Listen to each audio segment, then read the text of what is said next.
Welcome to Beyond 100K, a special series introducing you to the MFR Coaches Beyond 100K Mastermind. Over the next few weeks, we'll bring you insightful conversations with guests who will share their experiences inside the mastermind, from discussing strategies for creating second offers to insights on hiring additional MFR therapists, overcoming obstacles, and scaling their MFR businesses beyond the 100K milestone. Sit back and enjoy the episodes.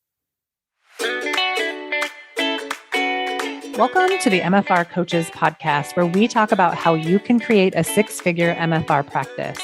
I'm your host, Heather Hommel. Not only have I been practicing MFR for 11 years, I'm also a life and business coach, especially for MFR therapists. My goal is for you to understand how to get fully booked, how to talk to your clients, and how to make sure they understand what's possible for them with MFR treatment. I'm here to help you stop under-earning, overworking, and burning out. I'll lend support so you can create the MFR practice you've always wanted.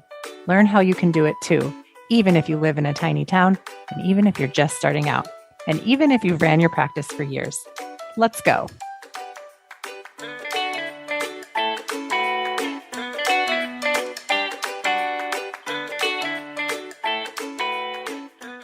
Hey, everybody, and welcome back to the Beyond 100K Mastermind special series of the podcast. I'm your host, Heather Hommel, the MFR coach, and I'm joined today by one of my mastermind students, Patti Calkins. Patti is the owner of Exhale Myofascial Release in Richmond, Virginia, and you've probably heard her on the podcast before. She's been with us a couple of times. Welcome back, Patti. How are you doing?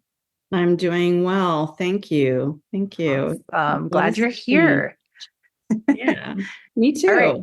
Yeah. So part of what we're going to talk about today is one of the aspects of the mastermind is learning how to hire another MFR therapist into your practice as either an employee or a contractor, which Patti has successfully done. And we just want to talk about your journey and how it's been for you. So why don't you tell us a little bit about what your practice was like before you joined the mastermind, and we'll start from there. Yeah. So before the mastermind, I had worked with you, I think, once for a 3-month period, but it had been over a year. So in that time, I had grown my business pretty rapidly. It was foolish, but getting fuller. And probably I was 4 weeks booked out, and I was starting to get uncomfortable with that. It's funny how you can be uncomfortable being not booked, and then you can be uncomfortable being fully booked and booked out 4 to 6 weeks. Yeah. The thing. Yeah. And, and it's been so hard. It was hard for me because, probably it's hard for everybody in that I've been taking care of people for almost 20 years. So, when people come to me and they come to any of us, they're like desperate. And so my brain gets wound up and I want to try and get them in. But, telling people they had to wait made me really uncomfortable. So I figured out how I could kind of make that more comfortable in that I would hire somebody. I had actually 3 friends from massage school who had pursued myofascial release. So I started, kind of exploring what that would look like. I came up with this idea like this summer, like in July, I think. I remember having this conversation with Kristen Kunzelman, and she was like, "You're crazy. Why would you want to do that?" Because that's not something she's interested in. I also told her the same thing. I also told her the same thing about her idea, which has turned into this just amazing thing. Yeah. So it's, funny how that all works. But yes. So I started, asking a couple people, and I decided to do that probably a month into having invested in the mastermind. Mm-hmm. But the mastermind wasn't going to open until October. Mm-hmm. Yeah. Yeah, that's right. I sold it in June, and then you had access to course materials, but we weren't going to coach until October. Until October. Right. Exactly. And I remember we had an interaction about it. I think there was like a little coaching call I got or something. Mm-hmm. And we were like, well, it's not an emergency. Why don't you just wait? If you wait till mastermind starts, you can have support as you move towards this. Mm-hmm. And I was so uncomfortable. I didn't feel like I could wait. Yeah. So you were like, I need to hire someone right now to take care of my being booked out a month problem. Yes. Yeah, it might have been closer to 6 weeks, but it was still, what's the difference, right? At that point.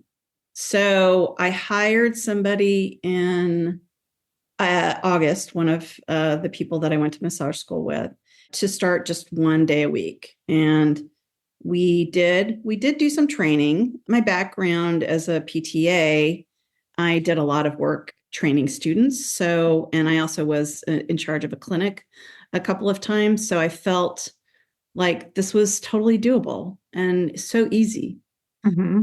Yeah. Before the mastermind started, how did it end up actually feeling for you to take on the endeavor of hiring someone without support? Just the first part of it, the training, like all of it was more work than I was comfortable with. It took me a little while to feel really uncomfortable, but I remember thinking things like, man, this is a lot of work. This is Yeah. really stressing me out. Why is this so much work? Because I felt like I had prepared my staff member pretty well, but I hadn't provided all the materials I would learn to provide later with you when I got actual coaching on it, things that made a big difference. But I grew more and more uncomfortable with all the requirements for the job. Yeah. I mean, you're basically building your practice and then you're building another practice for somebody else. And then you're responsible for them being booked and you become responsible for all of these things. So I really appreciate, and I think for everybody listening, how valuable and this share that you are doing with us is, because if people listen to this, because a lot of people have this dream of hiring an MFR therapist into their practice. A lot of people want to open their practice with multiple people, and they feel like they need to have kind of a clinic setting in order to be successful. That's not what this episode is about, because I think you can have success either way. But I think that you can have successful hires when you are very intentional about the process of the hiring, the training that goes with it, and how you plan to handle it. And I think a lot of people miss the steps in between some of that, of like, what does it actually take to manage people? And even if you've been in management positions before, it's a completely different animal when you're managing in your own business. It's something different when you're managing for somebody else's. Would you agree with that? Oh, absolutely. And I didn't have that perspective Mm-hmm. until I was on the other side of it. Mm-hmm. Because as a manager for another company, all of the foundation was there for me. All of the job requirements and the training and the evaluation and all of that stuff. I didn't really even, I didn't even have to do a lot of that. I just had to, make sure that people were following whatever requirements there were already set in place. I didn't have that awareness that was a missing piece. I may have provided it verbally, but I mean, I think it would take a really exceptional person. I say this in retrospect, Mm-hmm. to have absorbed my verbal training. I mean, there was hands-on training as well, but verbal and hands-on training, and absorbed it all, and came out on the other side like, oh yeah, I get it.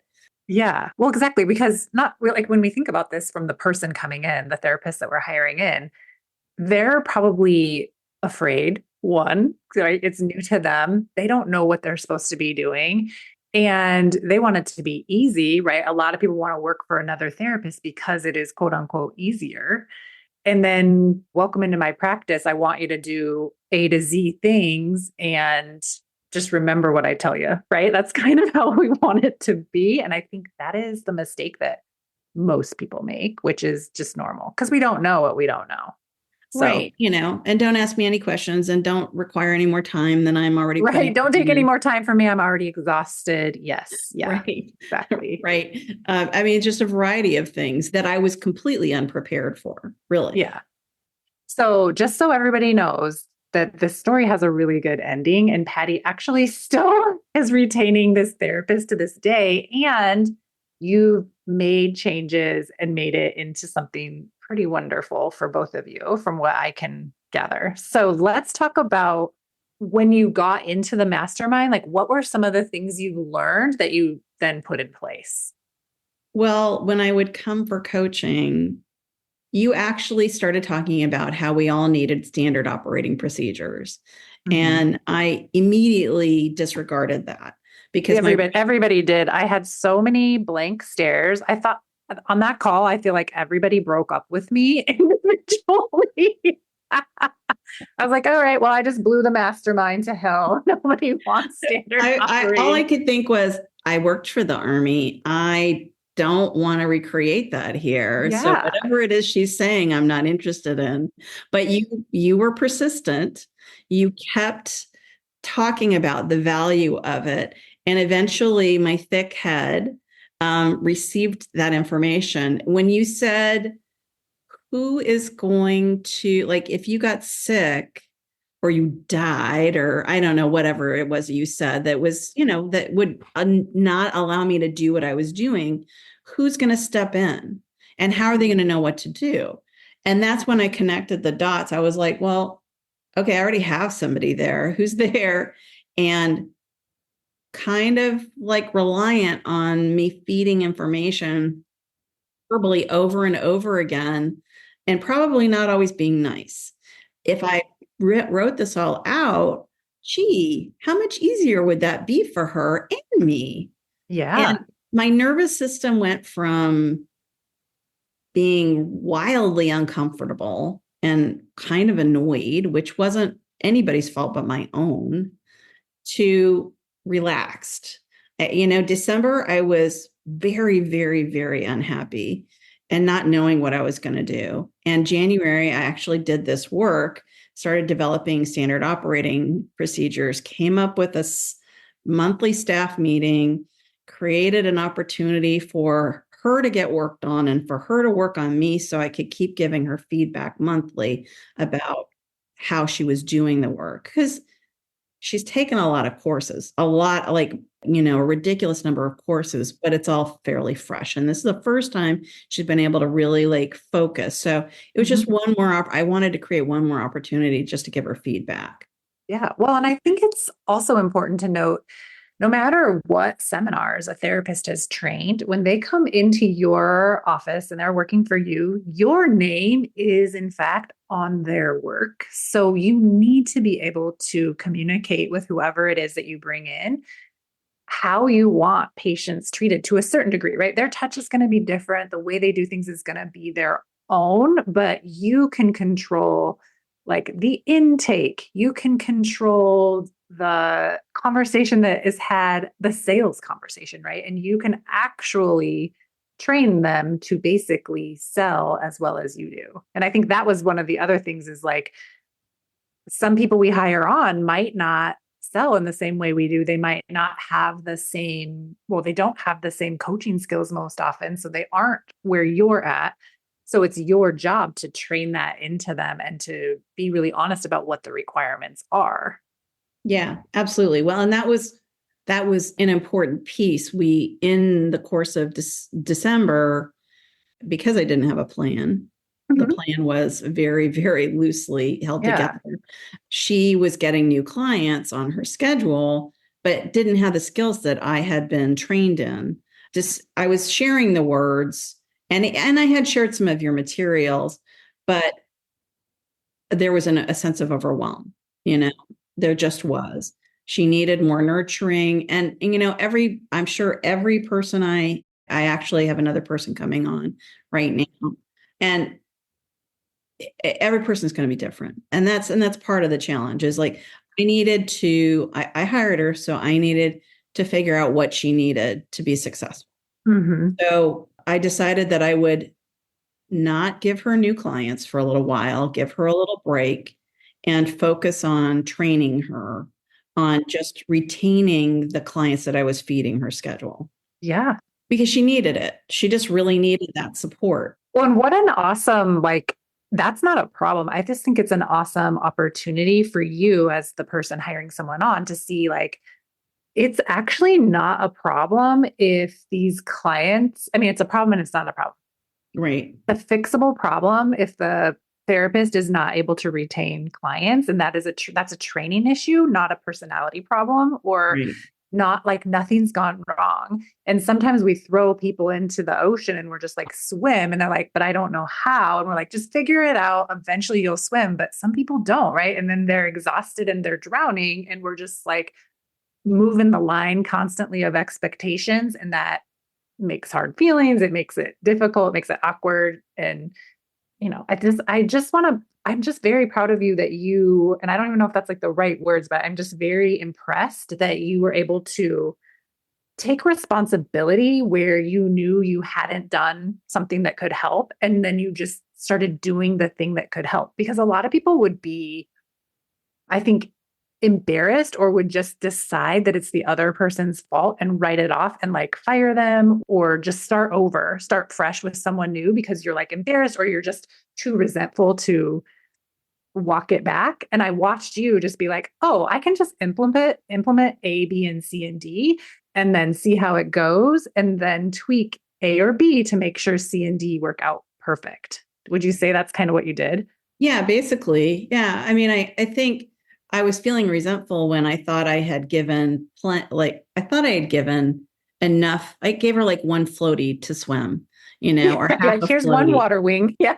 You get one water wing. And for some reason she was drowning. I don't know why. But once I gave her two, she has like really excelled, and having that sit down with her every month has been helpful too. We sit down, we talk about any particular issues that I think are coming up. I highlight, the things that I think have been really successful. So she gets a little praise. And we all need that. Yeah, for sure. I wish somebody had done that for me over the many years I was a PTA. I heard a lot about what I was doing wrong, and it didn't make me feel very warm and fuzzy. Yeah. I want to do that differently. Yeah, I think that's super important too, is like how, and I think we've talked about this in the mastermind, is like, how do you set this person up that you're hiring to have the best experience as an MFR therapist so that they want to work with you, they want to grow your dream, and they don't want to just be another cog in the wheel, just like doing things, right? Yeah. And that's why I think it's so important to, as an employer, whether they're a contractor or an employee, as managing other people, you having clarity in your mind, you having a clean brain when you're making these decisions, and you being able to approach this in a way where you're not doing it emotionally, like you're doing it from a neutral position, which isn't always the natural go-to. So what's that been like for you to be able to get your mind managed or like talk over difficult things and then go and present this to your person that works for you? I really think that the coaching that I got in December from there was more than one coaching. There were probably 2 or 3. And you kept saying, we're going to keep having to have this conversation. We might have to have it every week. And in December, I was really, really uncomfortable. And in the course of that, and actually sitting down and like watching your videos and listening to you about the SOPs, I started to make a connection there and realize that I needed to shift. And it's kind of like it was just a barrier. And I just, I was trying to climb under it, I think. And there was no room or go around it. And that wasn't possible either. And I literally, I just kind of shifted it over. That's how it feels like. I feel like I didn't have to, I kept trying to get over it, around it, whatever. And I was completely unsuccessful. And once my brain was in the right place, it just went away. It just disappeared. I remember January just feeling so peaceful and it was crazy because it took a lot of time to write those to write those standard operating procedures. And it took more time out of my schedule to sit down and do staff meeting and to make sure that she was getting treated. All the things that I've done, they took time. But I knew, like we both knew what was coming. I booked them out for several months. And so then my nervous system was like, oh, this is totally manageable. Because I think before it just felt like there were just too many things to take care of. It's like it's like having to spin plates, like you're holding everything in your brain, which is totally impossible to do for a long period of time. Like it's fine to do for like a week at a time, but when all this stuff just piles on, I just had an experience of this because my assistant just transitioned roles, and then not having her for the last 2 months, I finally could see how much of my brain she was holding for me. And so when I got my brain back, I was like, oh God, this is terrible. What am I going to do? Right. And the first thing I started doing was writing it all down and tasking it all out so that I didn't have to continue to hold on to it. But it literally took me probably 8 weeks of being miserable to find out oh, I could just write all of this out. So I quit missing deadlines. So I quit being confused. I quit being so stressed out. Because when your nervous system is whacked and all you want to do is quit, you know that something needs to change. You're not going to get relief from quitting. You're going to get relief from taking the action that you're the most resistant to, which is having tough conversations, but valuable conversations without emotions, and writing everything down and then deciding who's doing what, when. So there's no confusion. Super helpful. Yeah. Well, and I hadn't really, I was just thinking that one of the things you said to me was, well, how is she doing? And I knew I didn't really know. So I started just reaching out to my client, because some of my clients we were sharing, but there's some people, her schedule just works better than my schedule, or you just couldn't get in to see me. Ooh, let's review for a second before we go on that topic. But you're literally doing this out of one treatment room, which is very unique and also, I think, so badass. So you guys, Patti has a person that works for her, plus she's hiring another person on, and they all share the same space. You do not need a giant clinic in order to do this. No, just caveat. More, I can share more on that later. I've figured out how to maximize without having anybody be doing something that's harmful to them. I figured out by June how to maximize that space. And yes, we had a new client on Monday come through, and he was like, where do you all work? And we're like, here, just on different days.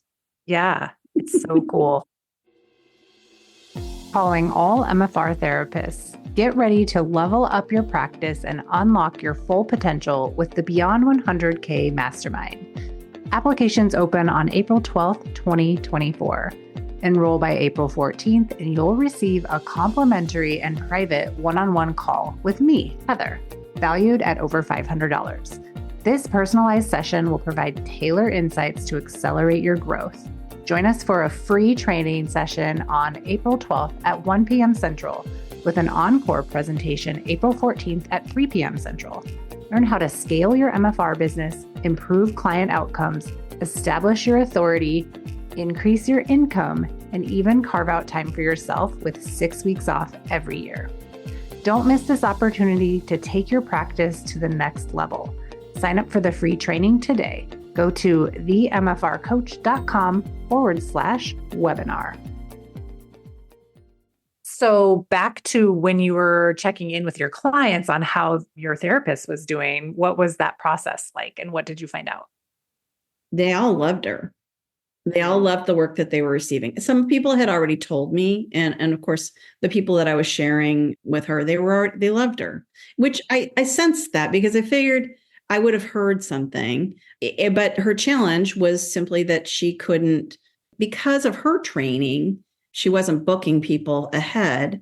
Because nobody told her how to do it, right? You hadn't told her how to do that part yet. No, my process as a PTA kept my schedule full because I was always at risk of not having enough work. So I made sure I made myself responsible for my own schedule. I would walk people to the front desk or I would book them myself. So I took that experience and I transferred it into my business. It's been part of my success strategy. Mm-hmm. It's just, I book people out for their whole package, or I make sure that they're booked out the next month whenever we're open again. And I'm constantly talking to them about their goals. It's because it's a therapeutic experience.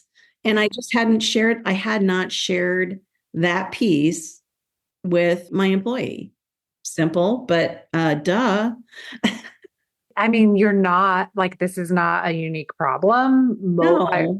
I've observed so many therapist to new therapist relationships going sour because of this, like omitting this piece right here. Like you have this expectation as the employer that they're going to just make it happen for you and you shouldn't have to do anything. Like they should just get it. They should just know how to do it. And that's the big mistake. It's like, no, they don't know. And also you don't want them doing it their way. You want them doing it your way. So there's Right. consistency across your practice. And so that clients are never confused if they go to see someone else. Like the recommendations are going to be the same to a certain degree. Like there's so much repetition and replication that can happen when you know exactly how you want it to go. So Great. you got that Exactly. figured out.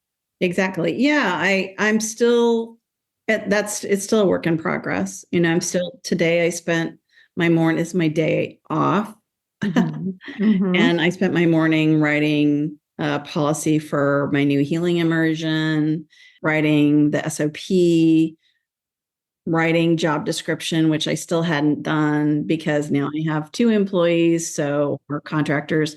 So I needed a job description. Really, I needed it several months ago, but there were just a lot of pieces to complete. So I'm whittling away at those on my day off. Yeah. I think you need to call it an admin day instead of your day off.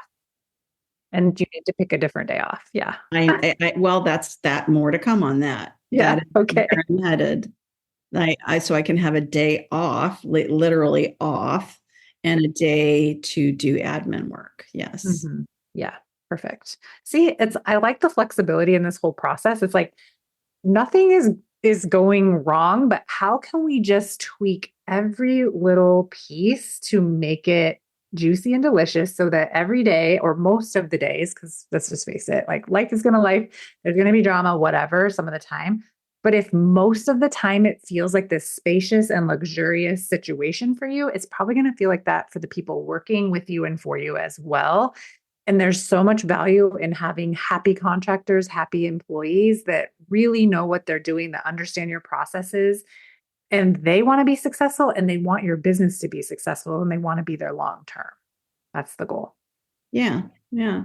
Exactly. Exactly. So now she's updated on how she's like how many services she's provided and comparing, from previous periods and how many people she's retaining. And she can see some of that because her schedule's booked all the way into April. So she Yeah. has a pretty good awareness about it, I think. Yeah. But I'm still just, I want her to have that information. And I gave her a bonus at the end of last year. And this year I offered to pay for part of one of her next seminars to go to skill enhancement seminar because I think it's important. She's still, works 2 days. So I think if she was working more, I would be willing to give her more. But I think that that's important. And that's something I want to do for my employees.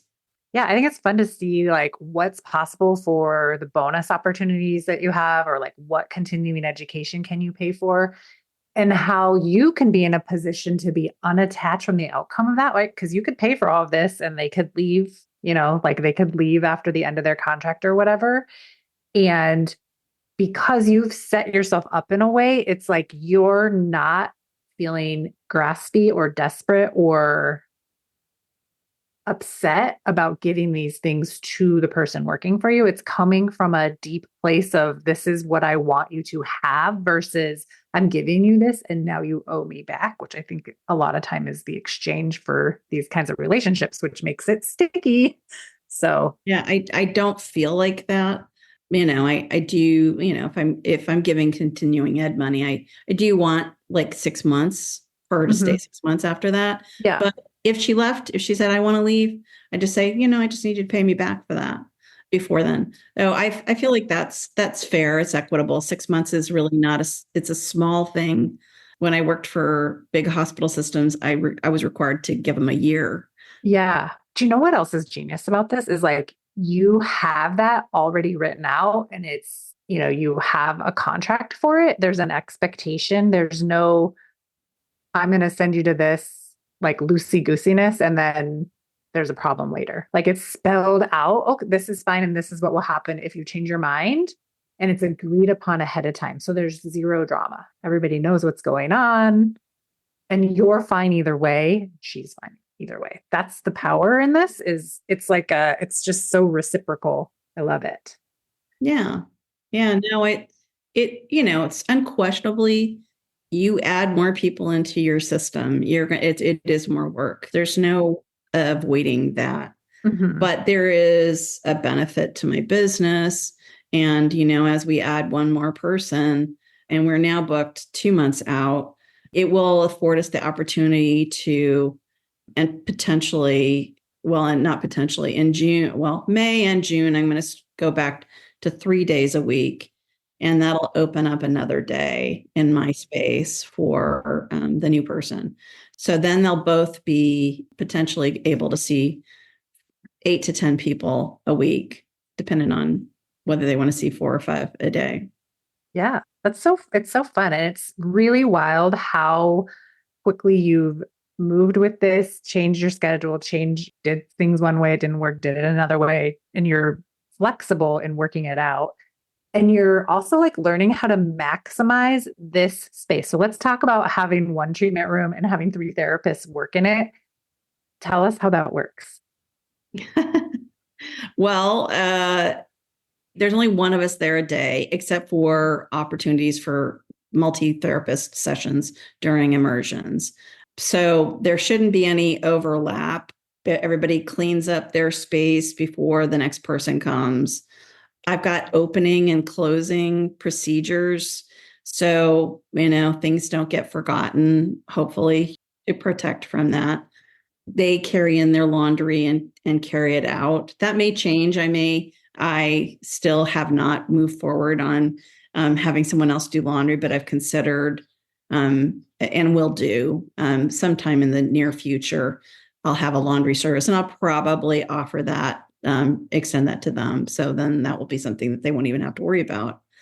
But it seems to be it seems to be working well. And if they have any questions or issues during the day, they have to close out their notes and they have to make sure everybody's paid.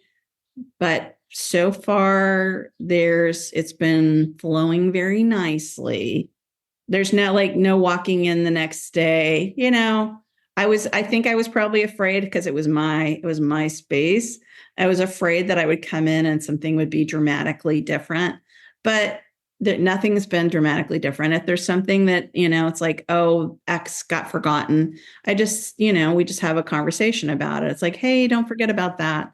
Because that's just natural because we're all sharing the same space. What do you think has had to be the biggest shift for you personally to go from where you were when you first hired to where you are now? Like, what was the biggest mindset shift? I think realizing that I needed more foundation. I'm really good at ideas, but I think execution of ideas is much more successful for me when I have like a structure. I work better from a structure because otherwise I'm all bouncing around like a ping pong ball, or as I like to say, getting on the skateboard and just going down the hill with both feet on the skateboard and no helmet or anything. But you've helped me realize that I can have a foot on the ground and I can control the skateboard by establishing some good foundation there. I work better and everybody else seems to work better. My nervous system's better. I also realized that, we're all going to be different.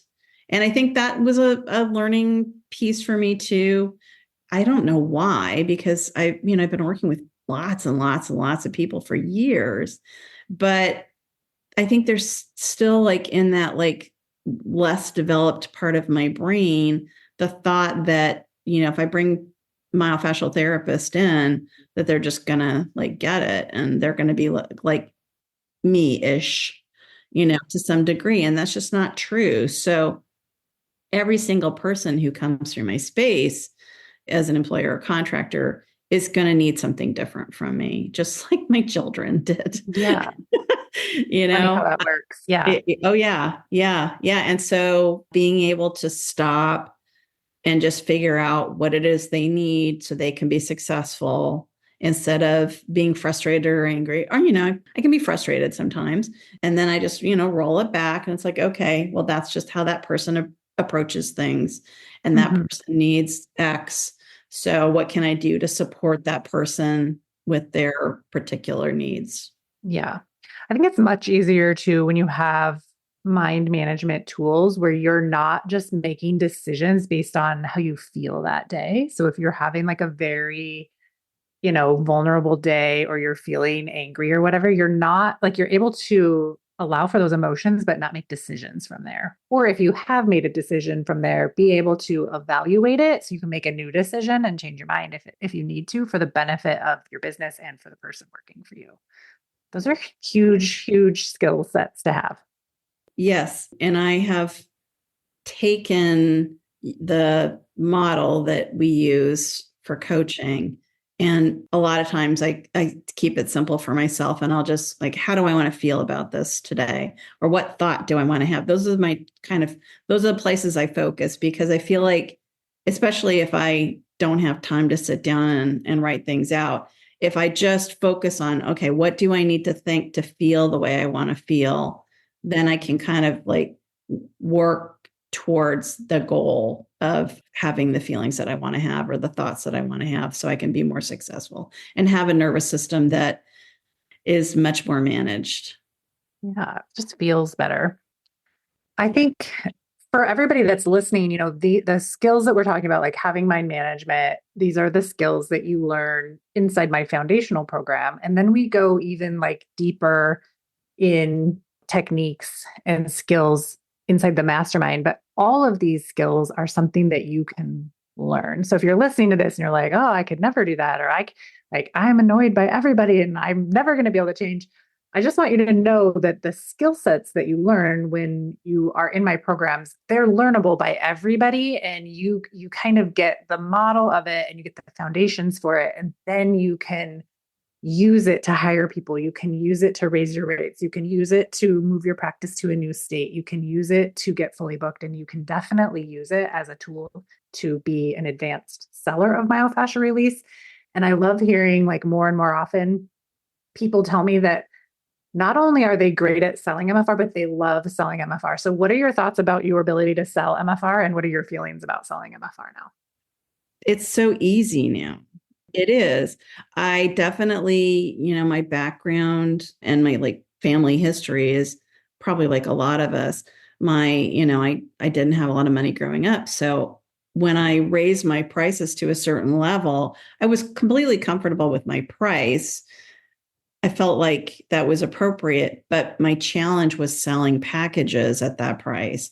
Or if I knew that somebody, and sometimes this is still sticky for me. Like I can process it through a different lens after the fact, but that's the whole point of kind of evaluating things.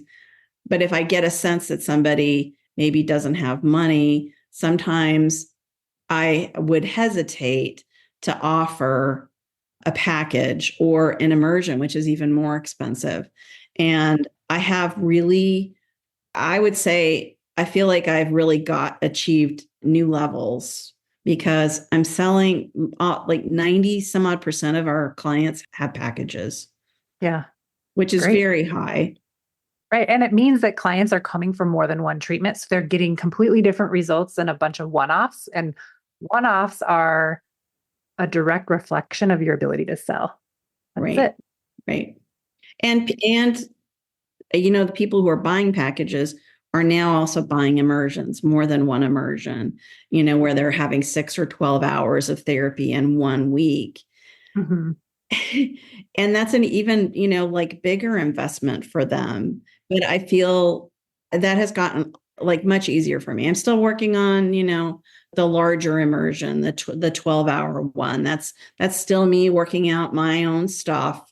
And my therapist, the one that I've had, she's gotten really good at selling packages. So we've gotten to a new level with her. Now our next level is working on immersions. In fact, that's today's staff meeting discussion. Okay. What do we need to do to make her feel like this has value? Help her understand the value. Whenever my brain gets stuck on the money stuff, I go back to what the belief triad that you shared with us. And if I know that MFR is the best thing for everybody, and I know that what I have to offer them as an MFR therapist, I know I can help them. If I'm not offering it to them, then I'm doing them a disservice I love that. because of some kind of money thing in my head. So Yeah, it's like your thought that prevents you from selling it because you think they're thinking something, right? And it's just when you can stay in that belief triad, belief in MFR, belief in yourself, and belief in the client, wanting MFR as the solve, it keeps you in that energy where selling is fun and you're selling it in the best interest of them and it's not about the money. So I think that's so great. I would say that the times that it comes up for me are people that I've seen for a really long time who said no in the past, maybe when I wasn't as good at selling MFR. And it's funny, now my therapist is selling packages to them. And that's what made me go, well, that's interesting. Yeah. I think that's interesting because I quit trying. Right. It's always a sale. It's always, if clients are not buying, this is like key for everybody listening. It's never your price. It's always a sales issue that is solvable if you are willing to look at it. It's never your price. And if it is, I would tell you, but it's almost never your price. It just isn't. It's your ability. It's like somewhere in the belief triad, somewhere in your sales conversation. Maybe you're not evaluating. So you're just doing the same thing over and over again and getting the same result and not knowing what to change. So those are some of the tools you learn when we work together. You learn the belief triad, you learn the thought model, you learn how to talk about and sell MFR, and then you learn the really important tool of evaluations. And yeah, you learn a lot of that in the foundation program, but then when you come into the mastermind, you just learn it much more clearly and deeply. And it is advanced selling. You go from maybe in foundations when you first meet me to a 2-figure offer. Did you ever have a 2-figure offer? Did you ever have a session that was like under $100? No, Okay. well, I did before Coaching. the Razor Rate boot camp, but before the very first one. So, okay. And that's, I think, the same for everybody. It started at 90. Yeah. People go from a 2-figure offer when they first join coaching with me to a 3-figure offer, something in the hundreds of dollars, to then in the mastermind where you learn how to sell a 4-figure or multiple 4-figure offer. And there's a growth that happens in order to go from someone that goes from 2 to 3. And it's an even bigger growth step to go from that 3-figure offer to a 4-figure offer. I was talking to someone about that today and they're like, oh, I'm all sweaty now. He started talking about that, but they're already doing it. And so it's fine, but it's just, Right. It takes work to be able to do that easily, but it's not hard work. It just takes some work on purpose. Yeah. Yeah. No, and the more you do it, the easier it gets. Yeah. It You can does. sell that 4-figure offer probably better than you ever sold the 2-figure offer. Oh, for sure. I don't think, and I also when you're selling, have a $90 offer, I think people are like, what is that? Like, what's wrong with them? Maybe I some think people are that's happy to pay $90, right? But right. I'm starting to even see that at like the certain 3-figure numbers. I'm like, why is it free? But for therapists that are listening to this that have 2-figure offers, why is it free? And what's happening? And let's get you to stop under earning. Let's get you to develop all these skills that you can eventually join the mastermind and hire if you want to, like Patti, learn how to sell immersions like other therapists do both, and or have a second offer. And no matter what, you will come out the other end loving to sell MFR, being an advanced seller of MFR, and being one of the therapists that is making MFR mainstream. So I just want to say thanks for all of your work that you've put in to push this movement ahead, to serve your clients, to serve the therapists that work for you and the future therapists that will work for you, because it really is making a difference in our industry. It's making MFR mainstream. It really is, especially here in Richmond. Yeah. All of our MFR therapists in Richmond have gotten coached by you. Yeah, I love that for you guys. And you're all doing well. That's the wild. I mean, it's not wild. Like that is the point of this, is so that awesome. everybody can do it. And even when there's multiple therapists in the area. Before we wrap up, do you want to say anything else about what you would recommend for people to join the mastermind and where we can find you? Well, I would say that if you have done the basics, and you're feeling like you're ready for something a little bit more, you have this vision of something more than what you're currently doing, it's a really good place to develop, those ideas and be supported and nurtured. The coaching that you get is going to really allow you to either pursue a second offer. Heather's awesome at helping take that creativity and just kind of grow it, or to take something as simple, what should be simple, as hiring and make it manageable and successful. Or even, the immersion offer, which is, that's helped us too. That's been something I've added, and I needed that, again, that foundation, that structure, the mind management to figure that all out, because I really couldn't move forward on it until I did that. So it's a great place and a very low cost. I think it should cost more, just saying that out loud, for what you get. Thank you, Patti. Well, it's a pleasure to be your coach, and it's fun to watch the progression of what you've created, and I'm going to continue to watch you grow. Tell everybody where we can find you. I'm Exhale Myofascial Release, RVA, in Richmond, Virginia. My website is exhalemfr.com. My Instagram handle is exhalerva. All right, everybody, go find Patti and follow along. And if you're in the Richmond, Virginia area, go and book an appointment with her or one of her therapists that works for her. So yeah, awesome. Thanks again for joining us. And I'll be back with another special episode of Beyond 100K soon enough. See you then. Bye-bye. Thanks for joining me today. If you enjoyed today's episode, please take a minute and rate and review the podcast. I appreciate it. For more information, please follow me on Facebook and Instagram at The MFR Coach. And check out my website, www.themfrcoach.com, for more information. If you are currently not working 20 hours or less and making six figures in your MFR business, I want to help you change that. Make sure you tune into the show and get on my email list so you never miss out on important trainings and information.